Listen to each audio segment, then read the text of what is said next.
Gloria al Señor. Vamos a buscar en el libro del profeta Isaías, capítulo 30, versículo 1.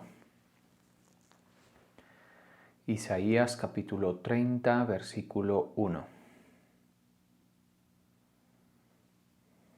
Dice la palabra: Ay de los hijos que se apartan, dice Jehová, para tomar consejo y no de mí, para cobijarse con cubierta y no de mi espíritu, añadiendo pecado a pecado. Que se apartan para descender a Egipto y no han preguntado de mi boca para fortalecerse con la fuerza de Faraón y poner su esperanza en la sombra de Egipto. Señor, te damos gracias, alabamos, bendecimos tu poderoso, gran nombre, Señor. Hoy nos humillamos delante de ti, Dios Todopoderoso. Te pedimos que tú nos ministres con tu palabra, con tu luz, con tu verdad. Nos alumbres, Señor, nos permitas ser edificados con tu palabra en esta hora, en el nombre de Jesús. Amén. Dice acá en la Nueva Versión Internacional: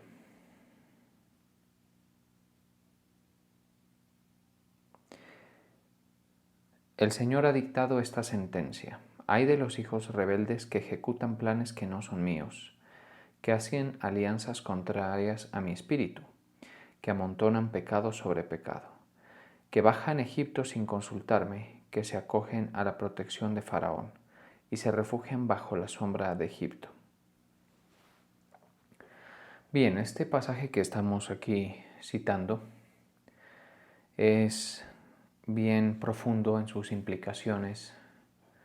Realmente es un pasaje muy generoso en revelación, lleno de significado, tanto literal como un significado espiritual, puesto que el profeta Isaías es usado por Dios para decir lo que Dios quiere decirles a aquellas personas que en los tiempos de los reyes se refugiaban en la fuerza de Egipto.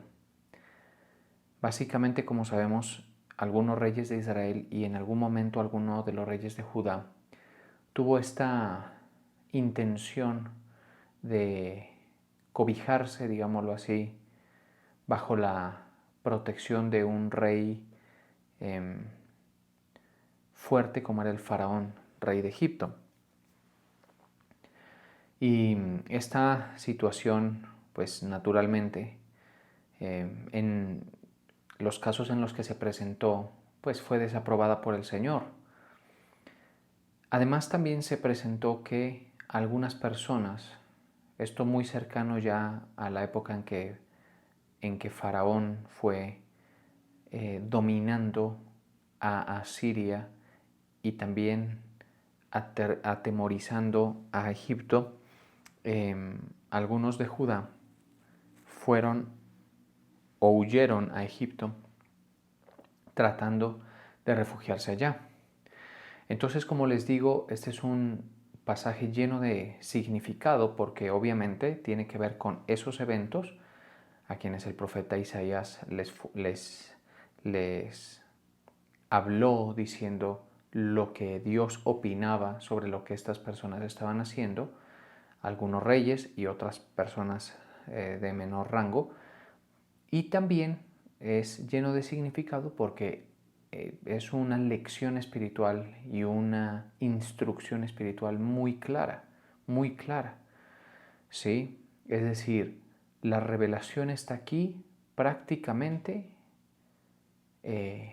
expuesta, digámoslo así. No todos los versos son así, no todos los versos son tan claros, tan generosos en su aporte, y no porque no lo tengan, sino porque hay que saberlo extraer. Pero en este caso es bastante sencillo, aunque precisamente por eso quiero dar este mensaje, porque con todo y lo sencillo que pueda parecer, pues hay que poner esto en la aplicación de la vida cotidiana, de la vida diaria de fe.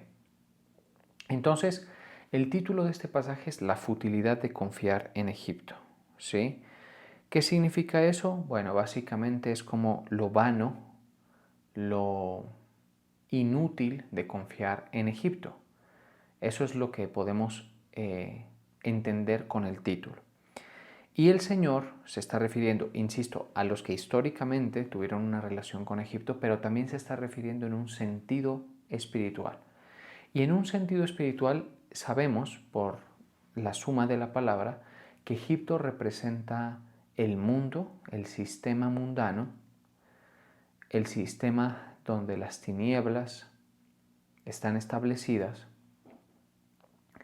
Egipto representa ese lugar donde los pactos y donde la relación con el Señor como que no funciona, digámoslo así.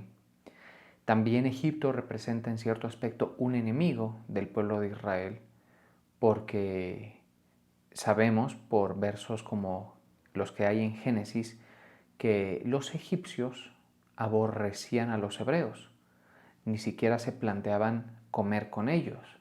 ¿Sí? Eso lo dice claramente la Escritura, y tenemos una predicación que el Señor me permitió dar al respecto, que se tituló La bestia en Génesis. Pueden, si alguno tiene interés sobre eso, puede irla a consultar ahí al canal y se dará cuenta que precisamente habla de que los egipcios no pueden o no, sí, abominan a los hebreos y abominan a todo pastor de ovejas. Entonces, Egipto representa todo eso, representa el mundo, el sistema de las tinieblas, el reino de las tinieblas, establecido en forma de sociedad humana, obviamente, y también representa un enemigo del pueblo de Dios. Representa hostilidad, ¿sí?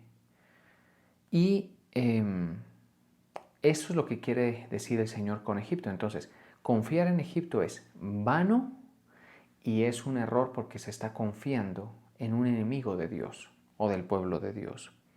Entonces dice, hay de los hijos, y aquí sí está también representando a los hijos de Israel, a todos los que hacen parte del pueblo de la nación de Israel, pero también a la iglesia, ¿sí? Entonces, ya para nosotros, Egipto no es necesariamente la ubicación territorial al norte de África, ni su capital el Cairo, no, sino que Egipto es todo lo que representa el mundo para nosotros. También todo aquello de lo que Dios nos sacó, ¿sí? Del mundo, porque cuando nosotros nos convertimos al Señor, salimos de toda esta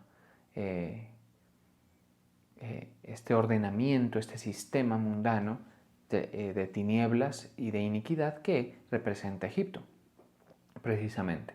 Entonces, ustedes y yo, como Iglesia de Cristo, como cuerpo de Cristo, debemos identificar qué es Egipto para nosotros. Y es todo lo que acabamos de mencionar, ¿sí? Es, como vemos, es un tema amplio, es un tema, digamos, muy potente en su mensaje, porque para todos tiene significado. Entonces está diciendo aquí, ay de los hijos. Y entonces de entrada dice ay. Esa expresión también la dice el Señor en el Nuevo Testamento refiriéndose al destino, como diciendo, el destino de las personas es lamentable, ay. Es un destino indeseable, es un destino para nada óptimo, sino un destino donde se ve un sufrimiento, por ejemplo, donde se ve precariedad, donde se ve fracaso, frustración, donde se ve abandono, donde se ve desolación. Todo eso que le estoy diciendo, presten la atención, porque hoy, siento que el Señor me ha estado como hablando y me ha llevado como a ver con nuevos ojos estos versos para poderlos dar a entender a la congregación. Entonces, todo eso que les digo, Cuando se dice ay, es como desde la perspectiva de Dios diciendo, me duele ver el destino que ha seguido este hijo mío. Me duele ver lo que le está pasando. Veo en él frustración, fracaso, estancamiento puede ser también, pérdida, desolación, despojo, todo eso, todo eso, todo eso. ¿Sí? Todas esas expresiones, esas palabras cobran un enorme significado a la luz de lo que estamos hablando. ¿Sí? Ay de los hijos, entonces. Egipto, los hijos y ay. Lo que está diciendo el Señor básicamente es, ay de los hijos que se apartan. Lo que está diciendo es, el destino de los hijos que se apartan para confiar en el mundo, para confiar en el sistema del cual fueron sacados, para refugiarse en las tinieblas, ¿sí? Regresar al lugar donde Dios los sacó, buscar sobre todo en ellos el amparo, la fortaleza, la vida que solo puede encontrarse en Dios, dice, tienen un destino lamentable, de fracaso, de frustración, de despojo, tienen un destino de dolor y así es como sucede, en efecto. ¿Estamos de acuerdo? Dice Jehová para tomar consejo, porque entonces aquí hay muchas alternativas. El descender a Egipto o apartarse, según lo que encontramos aquí, puede ser para tomar consejo, ¿sí? El consejo que deberíamos obtener de Dios y de su palabra, pues lo tomamos o lo podríamos llegar a tomar eh, con resultados, por supuesto, lamentables del mundo. ¿Sí? El mundo no es un buen consejero para un practicante de la fe, para un prospecto de salvo. Y digo prospecto pues porque obviamente aquí estoy hablando a los que ya han nacido de nuevo y a los que se espera que lo hagan. ¿Estamos de acuerdo? Para que sean salvos. Entonces, buscar consejo en el mundo, ¿qué puede significar hoy? Porque todo esto lo vamos a poner en su significado de hoy, para que seamos observadores y tengamos todo el cuidado de que no nos suceda lo que está aquí escrito. Entonces, tomar consejo es básicamente dejar que las ideas del mundo tengan un lugar más importante que las ideas de Dios y su palabra. ¿Sí? Entonces, un hijo que se aparta no necesariamente tendría que irse de la iglesia para ya estar en un territorio peligroso, digamos. Obviamente, irse de la iglesia es el paso más radical, más decidido, más intencional de regresar a Egipto, porque la iglesia representa ese lugar de reconciliación, porque la iglesia representa la relación y el orden de Dios, la nueva vida en Cristo, eso representa la iglesia. Entonces, cuando la gente dice no vuelvo a la iglesia, está apartándose, ¿sí? Desde ahí ya comienza el Señor y dice, ay, de los hijos que se apartan, ¿sí? Pero entonces, obviamente esa es como una demostración de la intención. Entre nosotros han habido muchos ex compañeros, digámoslo así, de congregación que se han apartado, se han ido, ¿sí? Y obviamente esa situación ya es una decisión tomada de ellos y nadie va a intervenir sobre el asunto. Yo no, este mensaje no lo digo para como intentar intervenir sobre los que ya se han ido, sino explicar cómo ve Dios eso. Porque aquí lo que importa es cómo lo ve Dios, no es cómo lo ve usted ni cómo lo veo yo. ¿Cómo lo ve Dios? Pues se apartan, porque cuando se apartan de la iglesia, están diciendo básicamente, pues me regreso a la vida de antes, la vida que no tenía espacio de congregación. Me regreso a un lugar donde no me van a hablar de Dios, porque dime tú dónde te hablan de Dios. Algunos dirán en YouTube, en los canales cristianos. Tú puedes encontrar mucho contenido en relación con la fe, en relación con la doctrina, en todos estos lugares o plataformas que te digo, como la televisión o YouTube. Pero es algo que, por más que se quiera, no establece discipulado. Y si no establece discipulado, no tiene el efecto deseado en la persona. ¿Estamos de acuerdo? No tiene. Para que la iglesia se le saque el provecho que se le debería sacar, debe establecer el discipulado. Entonces, así lo ve Dios cuando una persona se aparta, tiene esa intención. Pero hay otros que están también, pero antes de seguir, los que se apartan, por supuesto, van a buscar el consejo, la protección, el respaldo, la fortaleza de Egipto, ¿sí? O del mundo, ¿sí?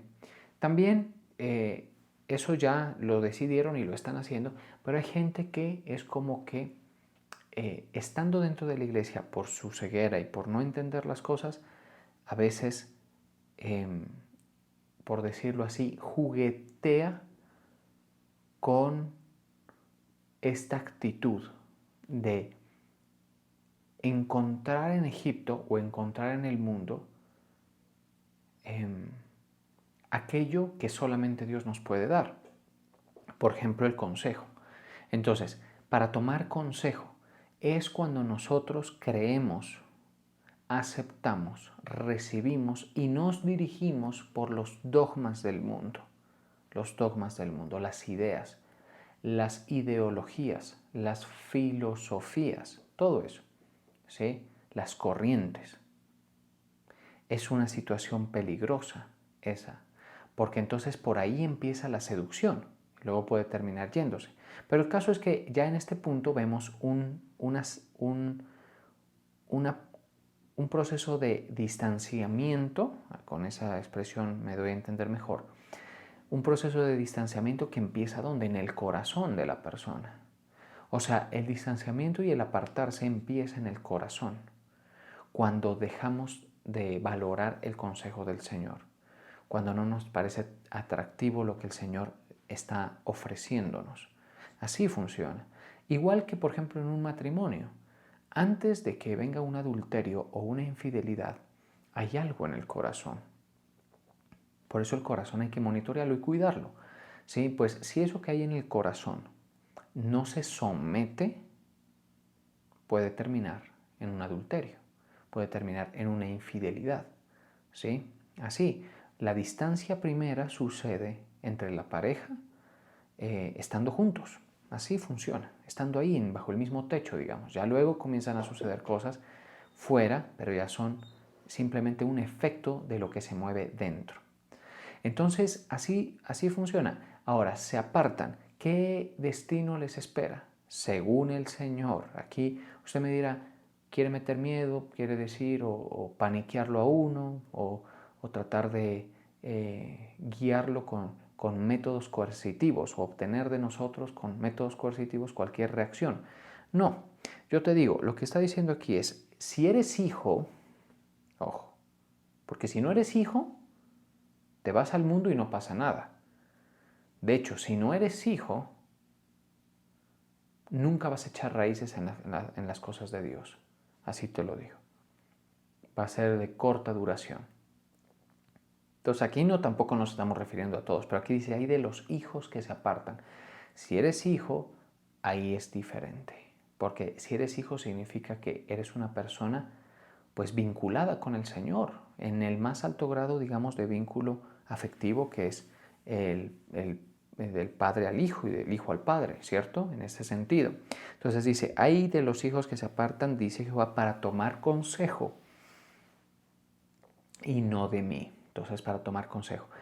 ¿Cómo debe vivir el creyente? ¿Cómo debe vivir el Hijo de Dios? ¿Cómo debe vivir el salvo? Bueno, les digo, según el Señor, nosotros debemos valorar el consejo del Señor obtenido por la palabra y las sagradas escrituras. Para nosotros debe ser más importante eso que las frases más rimbombantes, bonitas y elaboradas del mundo.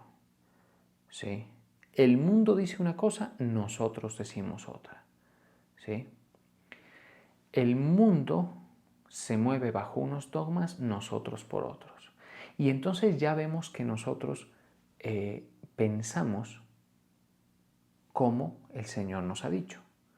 Cuidamos el corazón porque sabemos que al corazón no hay que hacerle caso en todo, porque el corazón es engañoso y perverso, por ejemplo. ¿Sí? Sabemos que por encima de las emociones están los principios, por ejemplo. ¿Se da usted cuenta? Vivimos una vida con unas ideas, unas frases obtenidas, por supuesto, de su palabra, de la palabra de Dios, que nos dirigen muy diferente, nos dirigen muy, muy diferente. ¿Sí? Entonces, ¿para qué se necesita? Que la persona conozca. Y es ahí donde nosotros a veces ponemos o publicamos versos de la Biblia. ¿Sí? Para mí, por ejemplo, yo sé que las redes sociales están llenas de mentiras. Son mentiras y puras apariencias en la mayoría de casos. Y obviamente uno muestra lo bonito, ¿cierto? Uno por lo general no muestra lo feo. Pero de la vida, que todos tenemos cosas feas en nuestra vida. Pero por lo menos yo en mis redes sociales, al poner la Biblia o los versos de la Biblia, o acompañar una imagen con versos de la Biblia, estoy diciendo el consejo del Señor es el que es importante para mí. ¿Sí? Para mí no me veo representado en las ideas, filosofías, formas de pensar del mundo. Y obviamente eso a nivel de lo aceptable intelectualmente y moralmente. En el mundo hay cosas que son aceptables intelectualmente y moralmente. Ni siquiera eso se debe tomar como consejo. ¿Sí? Ahora, muchísimo peor todas esas levaduras filosóficas, ideológicas, que son del mismísimo infierno, que son todas estas ideologías que, que ya son de iniquidad. ¿Estamos de acuerdo? Bueno, sobre eso también hemos hablado bastante. Y yo pues lo recuerdo, ¿no? Ideas como por ejemplo el progresismo de hoy en día, la forma en que se plantea, el globalismo, que no es lo mismo que la globalización. Bueno, si hay chance en esta predicación, explicaré un poquito sobre eso, pero si no, lo dejaremos para otra ocasión. También el feminismo. Usted me dirá, bueno, ¿y el feminismo qué tiene de problema? Muchísimas cosas, muchísimas cosas. Y el machismo también tiene muchísimos problemas. Pero es que el feminismo es una bandera que se está ondeando eh, para, para legalizar y justificar los más atroces crímenes, como por ejemplo el aborto. ¿Sí? Eh, Obviamente hay digamos, vetas o rostros del feminismo que aparentemente no van por ahí, pero el feminismo que está pujando hoy en las cortes, en la sociedad, es de esa naturaleza y pretende desarraigar de la mujer su naturaleza, su condición que Dios le dio, ¿sí? Para destruir el hogar. La puerta de entrada de la destrucción del hogar, en muchos casos, ojo que no estoy generalizando, en muchos casos, pero no en todos, ¿sí? Se establece con ideas del feminismo. Así funciona. Eso es muchísimo peor. Bueno, pero también podemos hablar del comunismo. ¿Sí? El comunismo, que ahora tiene nombres como el socialismo y ahora el socialismo del siglo XXI, que se llama, ¿sí? O la socialdemocracia también, en algunos aspectos políticos se camufla así. En su base están ideologías completamente contrarias al Señor, ¿sí? Entonces, obviamente yo lo hablo claro. ¿Por qué? Porque si yo no lo hablo claro, ¿sí? Pues sencillamente usted me dice a qué es que se está refiriendo. Y usted no va a tener elementos de juicio, ¿sí? Otro tema, la ideología de género. También es un movimiento que por supuesto el mundo está impulsando, y eso es unas ideas completamente contrarias a la moral de Dios, por supuesto. Entonces, ningún hijo le saca provecho a esos acercamientos con la iniquidad. Obvio, yo estoy hablando de estas filosofías que les digo, aunque muchos no quieran admitirlo, pero yo estaría dispuesto a debatirlo con quien me toque. Eh, es decir, aunque muchos no quieran admitirlo, son digamos, la expresión más profunda del pensamiento mundano, pero hay unos pensamientos más residuales, como en las riberas o en la playita, digámoslo así, de todo ese gran mar de contaminación filosófica e ideológica que están en las riberas, que a veces el creyente les da valor y no debería hacerlo o no deberíamos hacerlo. El Señor no le gusta que nosotros nos dejemos aconsejar por el mundo, que nuestras emociones sean aconsejadas por la novela, por ejemplo, que nuestras acciones sean aconsejadas o dictadas por las redes sociales, que nuestras acciones, emociones, principios se rijan por principios de los ámbitos laborales avariciosos, así se los digo. Hoy hay mucho, por ejemplo, de eso también, les digo, de ese tipo de trabajos que uno no sabe a lo que se dedican, que no se sabe lo que venden, pero que son de este tipo, tienen estos como eslogan o como estas ideas, dicen, invierte, prepárate para el futuro. También hay unos que dice, sale una persona, por ejemplo, a veces rodeada de estos carros hiperautos o superautos como los Lamborghinis, todos estos, los Ferraris o los Porsche, y sale rodeado de esos carros y le dice en el video, ¿quieres saber cómo conseguí esto? Bueno, invirtiendo, haciendo esto, y una cosa y la otra, y diciendo, mira, tan sencillo te lo digo, si fuera tan bueno, nadie lo compartiría. Si quieren que tú te metas en algo es porque tú eres el producto de eso. Tú eres aquello con lo que comercian, ¿sí? Entonces, no, porque, por ejemplo, si a mí me dicen, por ejemplo, que Warren Buffett es riquísimo, ¿sí? O Donald Trump, por ejemplo, eh, o el mismísimo Bill Gates, que obviamente no es el personaje más grato desde el punto de vista de la espiritualidad, todo eso, si usted me dice, hombre, por supuesto, yo no tengo ningún problema con ese tipo de riqueza, porque es que ese tipo de riqueza es con ciertas habilidades eh, de comercio, de inversión diferentes, ¿sí?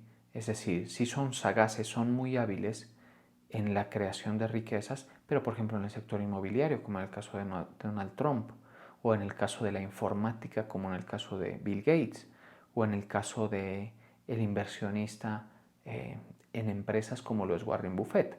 O sea, no hay ningún problema. Pero hay otros que son como sembrándole la avaricia a la gente y dice, ve, persigue los sueños, haz esto, sé tu mejor versión. Y aunque todo eso, uno dice, claro, hombre, despierta, eso es así. No, señor. No. Y usted me dice, no, pastor. ¿Y entonces qué? Las Sagradas Escrituras, papá. Eso es lo que debe regirte a ti. ¿Sí? Y a mí, por ejemplo, me dice las Sagradas Escrituras que buscar primeramente el reino de Dios y su justicia y todo lo demás se les añadirá. Todo lo demás. Eso me dicen las Sagradas Escrituras a mí. Que el trabajo no debe ser algo demasiado exótico, digámoslo así. Es decir, el Señor puede prosperar a uno siendo panadero, siendo vendedor, siendo propietario de un restaurante, ¿sí? Siendo ingeniero de sistemas, por ejemplo, o contador público, o abogado, o pastor, o ingeniero civil, ¿sí? Pero todo el mundo sabe a qué se dedican y son profesiones y son actividades que, que no, o sea, si uno que no necesariamente contaminan el corazón con estas ideas perversas que hay en el mundo. Pero hay otro tipo de trabajos, formas ahora de moverse, digamos así, en el mundo de la productividad que son señuelos de avaricia. Así. Ojalá me esté dando a entender. Yo sé que no es fácil meterme en todos estos temas y incluso hasta me arriesgo un tantito, porque todas estas frases que acabo de decir tienen censura y levantan alertas de precaución en las redes sociales y en las plataformas digitales. O sea que yo sé que al decirlas, o sea, pues menos mal, pues uno en YouTube es muy pequeño, ¿no? Como para que lo monitoren pues a uno. Pero de todos modos, ahí está. Y usted me dirá, pero entonces yo pastor, usted me decepciona. Yo lo veía a usted, pensaba que era una persona ubicada en el mundo, ponderada, no era una persona, digamos, esquizofrénica. Sí.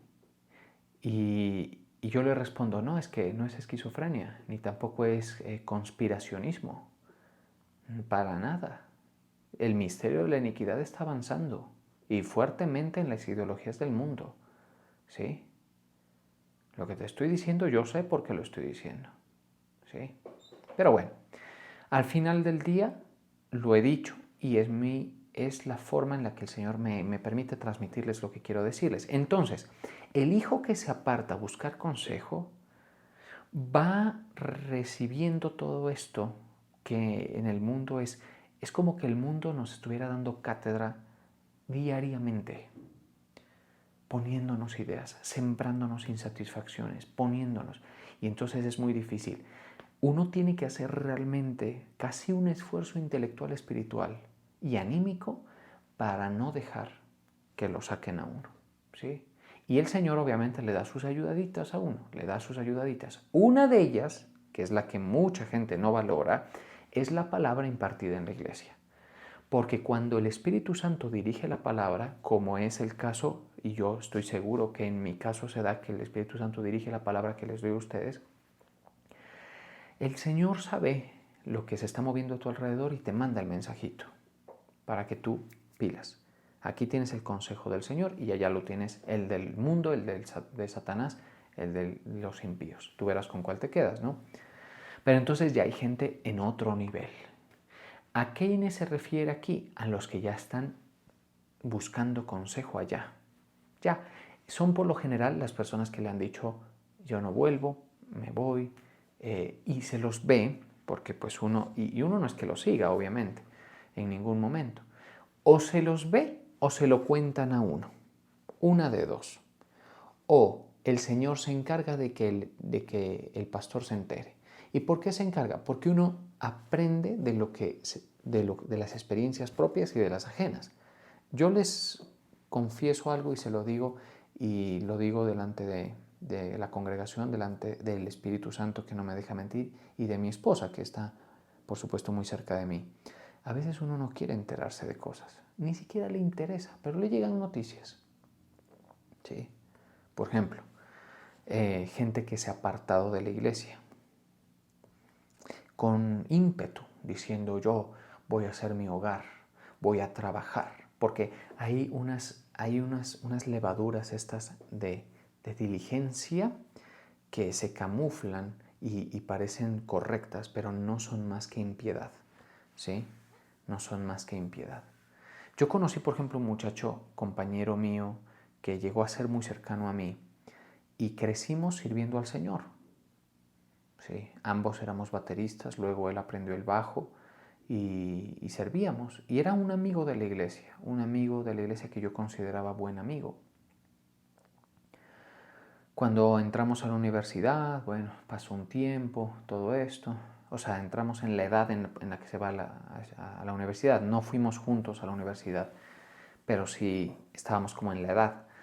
Y él comenzó a cambiar, ¿sí? Yo convocaba a los ensayos y él hacía parte de eso, y yo convocaba a los ensayos y ya yo lo veía como fastidiado con la actividad, como quien dice esto no es lo mío, esto no es lo mío, esto no va para ningún lado, esta actividad no va para ningún lado. Yo no, lo que hay que hacer es trabajar, sí, lo que hay que hacer es trabajar. Y entonces, claro, uno ¿cómo queda? No, pues yo soy el vago, el desprogramado. ¿Sí? Eso es lo que soy yo. Él tiene razón. Despierta a trabajar, a ahorrar. Rápido, tener las cosas rápido, rápido, rápido. ¿Sí? Entonces uno queda como, así como aturdido. Dice, ¿tiene razón? No. ¿Le puedo decir que eso está mal? No. Porque uno no puede, o sea, ¿qué puede decirse respecto de eso? Pero muchas veces detrás de eso subyace, no se dice, pero subyace un distanciamiento con el Señor. ¿Sí? Ahora, si tú me preguntas a mí, hay que trabajar, hay que ser ágil, hay que hacer las cosas bien y rápido, claro, pero con el Señor en el centro. Eso es muy diferente, ¿sí? Ahorro, sí, pero primero el Señor, ¿sí? Trabajo, sí, pero mi honra, el lugar, mi puerto de salida y mi puerto de entrada es el Señor y sus cosas. ¿Se ha estado dando cuenta usted lo que quiero decir? Entonces sí se da cuenta cómo eso funciona y ya se van apartando. Luego sucede algo y ¡pum!, lo saca. Y en efecto, la persona de la cual le estoy hablando, que creo que solamente mi esposa y yo sabemos de quién es, se fue, ¿no? Y con ideas contrarias a la fe. O sea, yo, por ejemplo, voy entendiendo que el Señor es el más grande seguro para nuestros proyectos. Para hacerlos bien debemos hacerlos en temor, reverenciando al Señor, reconociéndolo a Él y considerando que Él es la principal bendición. Hay mucha gente, por ejemplo, que se va de la iglesia, deja al Señor y creen que pueden salir adelante solos. No, no pueden. Y lo he visto hasta mejor dicho, hasta que es como que si el Señor me lo gritara, como quien dice, mira esto, mira este otro, mira este otro caso, mira este otro caso. ¿Para qué? Para que lo tengas claro, para que lo tengas claro. Decían que iban a salir, ¿sí? Decía que que se amaban mucho y no sale adelante. Porque, por ejemplo, yo he experimentado algo y que más fiable que un sentir de amor entre la pareja es un sentir de estar bajo autoridad delante de Dios. ¿Sí? Hay gente que dice, por ejemplo, tienes que amar a la persona con la que te vas a casar. Y decir lo contrario prácticamente significa que lo crucifiquen a uno. O sea, uno no puede decir, no, no tienes que amarla, no. O no tienes que amarlo. ¿Sí? Lo matan, pues mejor dicho, uno lo linchan. ¿Sí? ¿Cómo? Entonces me meto así, me meto... No, yo no te estoy diciendo que te metas sin amar. Yo lo que te estoy diciendo es que si es la persona que Dios dice que es para ti, debería primar el sometimiento. A veces Dios a los jóvenes les provee personas, ¿sí? Y los jóvenes no la cogen por donde es. Dicen, es que yo necesito sentir, necesito percibir, necesito tener este sentimiento. Y ponen, o sea, lo que trato de decir es que el sentimiento no está mal, pero ponen el sentimiento por encima de Dios. Sin saber, por ejemplo, que el Señor puede sacar adelante un proyecto, ¿sí? Porque el brazo más fuerte es el de Él, obviamente. ¿Sí? Y las emociones son la cosa más quebradiza de esta tierra. Que nadie te diga lo contrario y que si te lo dicen, pues tú juzga bien quién te lo está diciendo. ¿Sí? No, el Señor es el Señor. La confianza es el Señor. Para nosotros debe ser así. ¿Estamos de acuerdo? Entonces, ¿qué les digo? ¿Que se metan con alguien que no quiera? No, no necesariamente. Pero, por ejemplo, quieran o estén dispuestos a amar, digamos, a, a los que están, o sea, que Dios provee gente, ¿estamos de acuerdo? Provee una persona que habla tu mismo idioma de fe, provee una persona que está en la estatura espiritual adecuada para hacerte compañía en esta vida, por ahí es mejor la cosa, ¿sí? Que cualquier otra, porque se dice, no, vamos, lo vamos a lograr solos y una cosa, y de eso no queda nada. Entonces, si tú pones en el centro el trabajo, del trabajo vas a obtener tu decepción. Así te lo digo. Eso es lo que significa este verso que les estoy citando. Eso es lo que significa. Si tú pones en el eje, en el trono al trabajo, del trabajo vas a obtener tu decepción. Si tú pones en el trono a la pareja, de la pareja vas a obtener tu decepción. Si tú pones en el trono a tus hijos, de tus hijos vas a recibir la decepción. Y así seguimos y seguimos y seguimos. Por eso es que el general del ejército asirio, creo que lo llama la Biblia el Rabsaces, le dice, creo que a Ezequías, no sé, sí, Ezequías le dice, ¿qué es esta confianza en la que te apoyas tú? Sí, porque obviamente Ezequías estaba confiando en Dios, pero él pensaba que estaba confiando en Egipto. Y el Rabsaces parece un predicador, oiga, porque dice lo siguiente: Egipto es una caña cascada, es una caña astillada, digámoslo así. A ver, vamos a leerlo para no estar cometiendo imprecisiones. Sí, en segunda, en segunda de Reyes 18:17 dice: después del rey de Asiria envió contra el rey Ezequías al Tartán, al Rabsaris y al Rabsaces con un gran ejército desde Laquis. Dice, y les dijo el Rabsaces en el 19: decid ahora Ezequías, así dice el gran rey de Asiria, ¿qué confianza es esta en la que te apoyas? Dices, pero son palabras vacías, consejo tengo y fuerzas para la guerra. Mas ¿en qué confías que te has rebelado contra mí? Obviamente el consejo y la fuerza de quién le está obteniendo Ezequías, de Dios. Por eso ganó, sin levantar armas. Es interesantísimo, porque obviamente aquí no se trata de que Dios necesariamente nos dé para algo, para dar una batalla y ganarla, sino que simplemente las que no podamos dar, Él las gestiona por otro lado. El Señor les quitó de encima el problemita de Asiria sin que se dieran ni cuenta prácticamente. He aquí confías, mire, pensaba el Rabsaces, pensaba que Ezequías confiaba en Egipto. He aquí que confías en este báculo de caña cascada, o sea, en este bastón de caña cascada, en Egipto, en el cual tomen esta palabra como de Dios prácticamente, porque el Rabsaces ahí en lo que está diciendo una verdad. En Egipto, en el cual si alguno se apoyare, se le entrará por la mano y la traspasará. Tal es Faraón, rey de Egipto, para todos los que en él confían. Palabras del Rabsaces, que no es otra cosa que un cargo ahí de general del ejército. ¿Sí? Entonces, mire lo que está diciendo. Es una caña cascada, el que se apoya se le entierra en la mano. Así es, todo lo que no sea nuestra confianza en el Señor, corremos el riesgo. Entonces, dice, ay de los hijos que se apartan. No sustituyas la palabra, ni la iglesia, ni el consejo del Señor. Y obviamente le estoy hablando a la gente más comprometida y cercana, porque hay gente pues lejana, ¿no? Que ya tienen su distancia con el Señor, ya tienen. El servicio ya no es lo de ellos, la iglesia a duras penas, ¿sí? Está en otro tema.